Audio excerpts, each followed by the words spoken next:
Pilot, air hostess, airport staff, ఏ job అయినా aero falcons తోనే సాధ్యం. కోర్స్ చేయండి, జాబ్ కొట్టండి. Contact now. హాయ్ హలో నమస్తే, నేను మీ Monika. Welcome to BRM studios. CM Revanth Reddy plan ఈరోజు మనం తెలుసుకోవాలి. దేనికి సంబంధించి అంటారా? సరే, ఇప్పుడు డైరెక్ట్గా తెలంగాణ రాజకీయాలు, ఆర్థిక వ్యవస్థ మీద చర్చకు దారితీసిన అంశం మీదే మనం కాన్సన్ట్రేట్ చేయబోతున్నాం. ముఖ్యమంత్రి రేవంత్ రెడ్డి గారు విడుదల చేసిన తెలంగాణ విజన్ 2047, ఈ డాక్యుమెంట్ ఇప్పుడు రాష్ట్రం మొత్తంలో హాట్ టాపిక్గా మారిపోయింది. ఫస్ట్ ఆఫ్ ఆల్, హైదరాబాద్లో తెలంగాణ రైజింగ్ గ్లోబల్ సమ్మిట్ జరిగింది. ఈ సందర్భంగా డిసెంబర్ 9న ఒక పేపర్ రిలీజ్ చేశారు. భవిష్యత్తు తెలంగాణ రూపురేఖలు ఎలా మార్చబోతుంది అని తెలియజేస్తూ ఒకటి రిలీజ్ చేయడం జరిగింది. అయితే ముఖ్యంగా రెండు ఇంపార్టెంట్ పాయింట్స్ని టార్గెట్ చేసుకొని కాన్సన్ట్రేట్ చేసింది ప్రభుత్వం.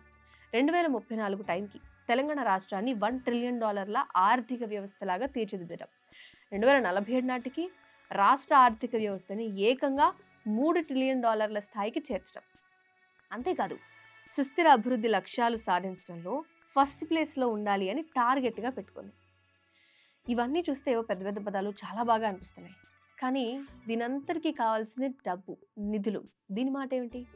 ఇంత భారీ లక్ష్యాలు సాధించాలి అంటే ప్రభుత్వం చెప్తున్న ఈ ప్లాన్ మీద ఆర్థిక నిపుణులు, ప్రతిపక్షాలు ఎన్నో క్వశ్చన్స్ రైజ్ చేస్తున్నాయి.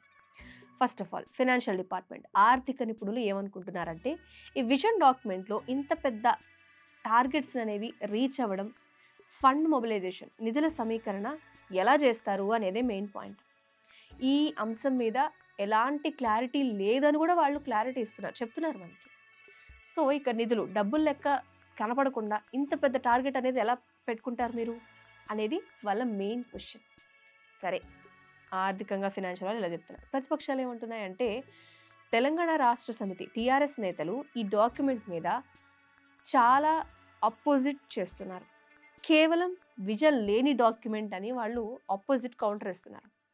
ఓవరాల్గా ముఖ్యమంత్రి రేవంత్ రెడ్డి గారు తెలంగాణని గ్లోబల్ సిటీ లాగా, లేకపోతే ఫినాన్షియల్లో చాలా స్ట్రాంగ్గా నిలబెట్టాలి అన్న ఒక డ్రీమ్ పెట్టుకున్నారు కదా.